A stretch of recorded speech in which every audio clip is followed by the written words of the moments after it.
اعوذ باللہ من الشیطان الرجیم بسم اللہ الرحمن الرحیم کم من فئۃ قلیلۃ غلبت فئۃ کثیرۃ باذن اللہ۔ اللہ نے وعدہ دیا اگر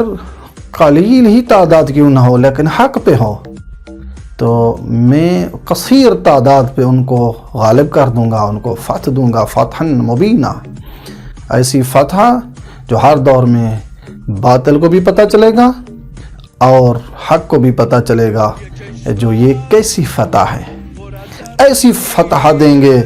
جو کوئی اس کو چھپا نہیں پائے گا، تحریف نہیں کر پائے گا۔ میرے بھائیوں، جو ملت اپنے علماء کے تابع ہیں، وقت کے مرجع کے تابع ہیں، اور روز بروز دن بدن ان کی ترقی دیکھیں، دن بدن جو ہے پیش رفت ہے، ترقی ہے ان کی۔ لہٰذا آپ کو معلوم ہو کہ رضا شاہ کے دوران میں یہ بہت ایک ڈکٹیٹر انسان تھا، انہوں نے بہت ظلم و ستم کیے تھے،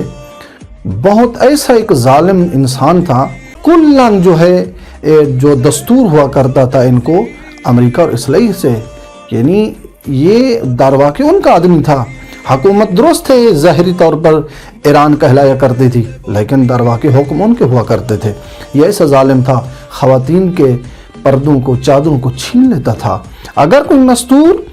پردہ کر کے بازار یا گلی میں جا رہی ہوگی تو ان کے فوجی ان کی چادر اتار لیا کرتے تھے، حجاب کو اٹھا لیا کرتے تھے۔ یہ ایسا ظالم درندہ انسان تھا کہ اللہ نے ایسی فتح دی جو فتح مبین ہے۔ امام خمینی نے ان کے مقابلے میں آ کے کہہ دیا کہ ہم اب آپ کا ظلم برداشت نہیں کریں گے، ہمیں قتل کرو گے، مارو گے، ہمارا خون بہے گا، ہم جو ہیں کتنی رشت کریں گے، ہمارا خون جو ہے ہماری رشت کا سبب ہے، ہمارا خون ہمیں تکمیل تک پہنچائے گا، گراؤ ہمارے خون کو، جتنا گرانا چاہتے ہو گراؤ، ہم اسی خون پہ جو ہیں، یہ خون ایسا خون ہے، اسی سے حکومت ہماری تشکیل ہوگی۔ جب امام کو جو ہے جلا وطن کیا گیا تھا نا، تو ان بہت سے ممالک نے طاقت لگائی، زور لگایا، اپنی فکریں اور بہت بڑے دانشمندوں کو ملا کر بٹھا کر مشورے کیے کس طرح اس آدمی کے ہدف کو ختم کیا جائے۔ مختلف طریقے اپنائے گئے، قتل کے تہدیدات ہوئیں، ارادے کیے گئے، اور کتنا لوگوں کو جو تجمع عام میں بازار و سڑکوں پہ آ کے احتجاج کیا، اس رضا شاہ نے کیا کیا، ان کو قتل عام کیا۔ تو ایک واقعہ جو ہے آپ کی خدمت پیش کرنا چاہتا ہوں۔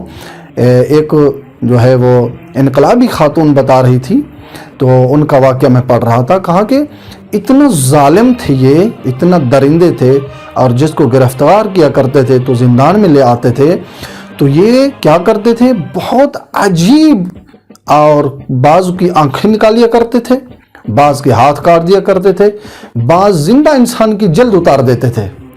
تو اس خاتون نے کہا جب خاتون کو گرفتار کر کے تو یہ زندان جیل میں لے کر آئے تو ہمیں ڈرانے دھمکانے کے لیے ایک جوان کو لے کر آئے، اس کے کپڑے اتارے ہوئے تھے، اس کو جو ہے ایک بیڈ پہ جو نیچے اس کا لوہا تھا بالکل، تو اس کے اوپر سلا کے ہاتھ پاؤں باندھے ہوئے تھے۔ تو ہمارے سامنے عورت کے سامنے ایک مرد کو برہنہ لے کر اس کے ہاتھ اور پاؤں باندھے ہوئے جو ہے اس کو تخت پہ لٹایا ہوا تھا۔ تو اب ہمارے سامنے اس کے نیچے اس ظالموں نے کیا کیا، آگ لگا دی، اس کے بدن کی جلن کی بو ہم سونگ رہے تھے اور دیکھ رہے تھے اس کا بدن کیسے جل رہا ہے۔ یہ ہمیں ڈرانے کے لیے ایسے جوانوں پر ظلم کیا ہے، یعنی اس طرح قتل کیا گیا تھا۔ وعدہ ہے پروردگار کا، اگر کوئی حق پہ ہوگا تو میں ولو قلیل ہیں، کم من فئۃ قلیلۃ غلبت فئۃ کثیرہ باذن اللہ۔ ظاہراً قلیل ہے افراد، لیکن کیونکہ حق پہ ہیں میں ان کو بہت بڑی طاقتوں پہ، بہت بڑی ایٹمی طاقتوں پہ ان کو فتح دوں گا۔ آج جو ہے انقلاب اسلامی کی جو ہے امام کی آمد ہے، اسی 22 بہمن کو امام جو ہیں جلا وطن جب ہوتے فرانس سے واپس آئے ہیں، جو ہی واپس اترے ہیں فوراً جو حکومت کے تشکیل کا اعلان کر دیا۔ بھائیو، میرا کہنے کا مطلب یہ ہے کہ جس قوموں نے جس ملت نے اور جن لوگوں نے اپنے علماء کی پیروی کی تو ان کا نتیجہ یہ ہے، ان کے سر بلند ہیں۔ آج جمہوری اسلامی ایران کے مقابلے میں بہت بڑی طاقتیں ہیں، سر جھکے ہوئے، جرأت نہیں ان کا مقابلہ کر سکیں۔